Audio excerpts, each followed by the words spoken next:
Hey, good morning and welcome back to your weekly course on learning ancient Egyptian and, getting to see ancient Egyptian cartoons before we start this. I still can't believe I'm finding new ones at episode 132. There's a lot out there on the internet.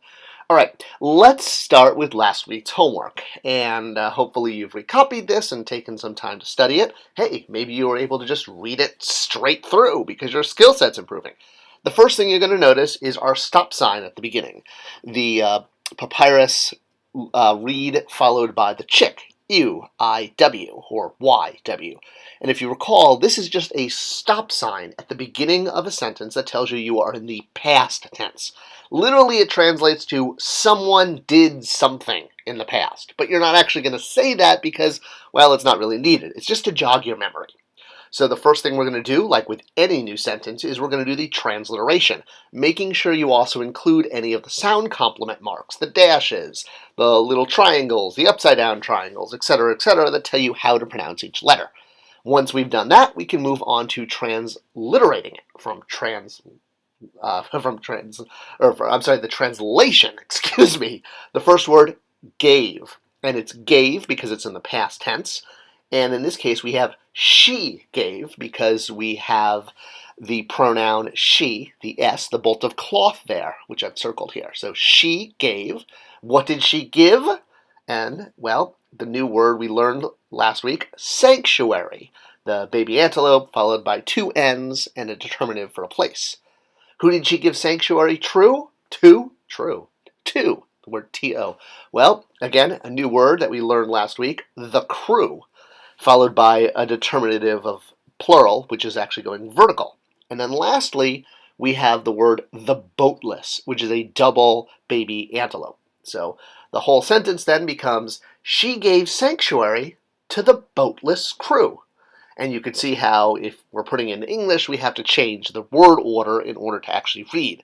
She gave sanctuary, the crew, the boatless, doesn't make as much sense when translated into English. So hence, we have to have that courtesy of understanding the way different languages are broken up and put together. Now, you might think you need the word through in this case, like she gave, or to, rather.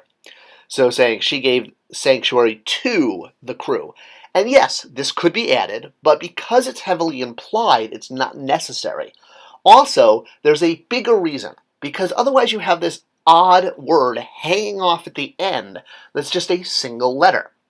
And that's because it doesn't fit in the box.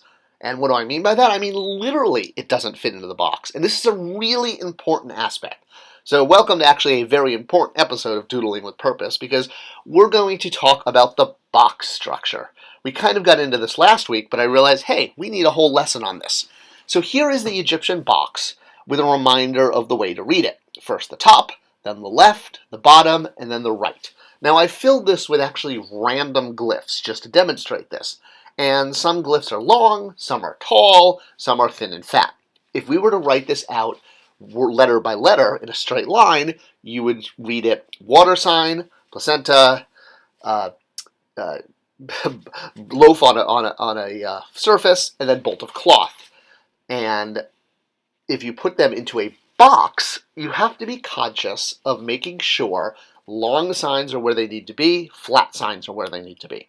Why is this? Well, because Egyptians used the square, or a cube, if you will, in order to make their language look nice.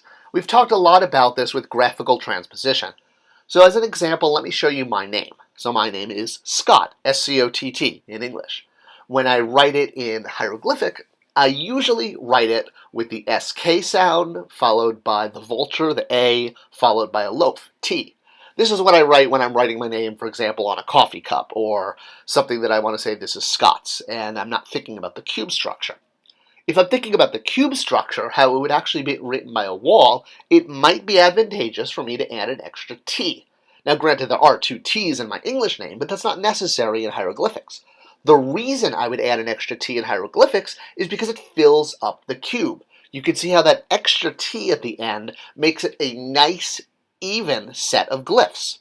So let me show you another example from a word we did a few weeks ago, the word for wall. We see a nice wall there as a determinative at the end to remind you what you're looking at. So here we have the papyrus reed, the fish, the water sign, and the foot. So this word, as a reminder, is the word idb for wall, the determinative, telling you that.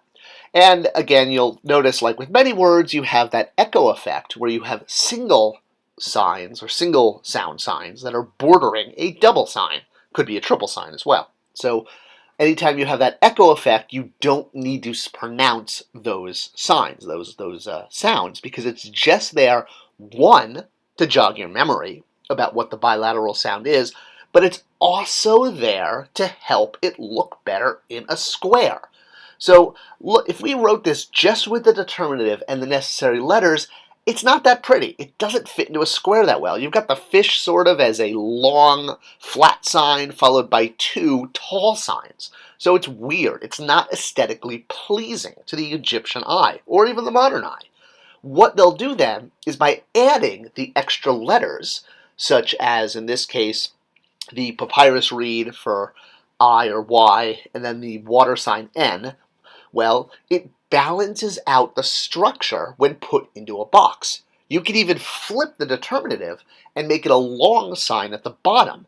This is why you see determinatives such as the papyrus roll, which is used for things, done this way.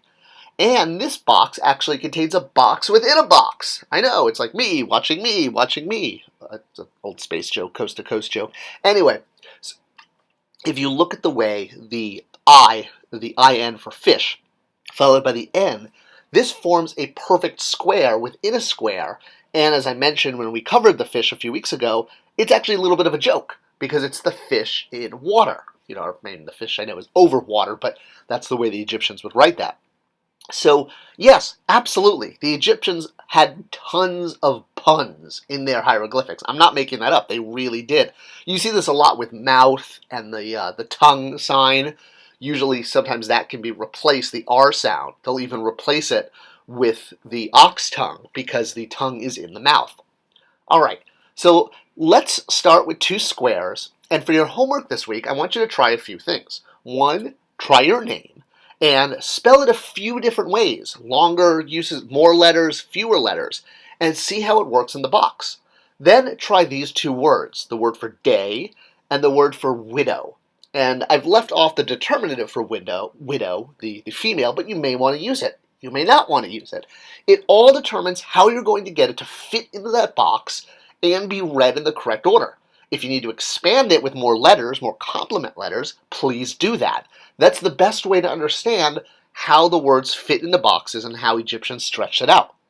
All right, great skill set to pick up on. We'll return to bilateral sounds next week, but I hope this made sense. And if you have any questions about it, please leave it in the comments. I will try to comment right back and let you know, because I absolutely respect your time being in this class, and I thank you for that. Be right back here next week for more Doodling with Purpose, and we'll continue where we left off. Happy boxing, everyone.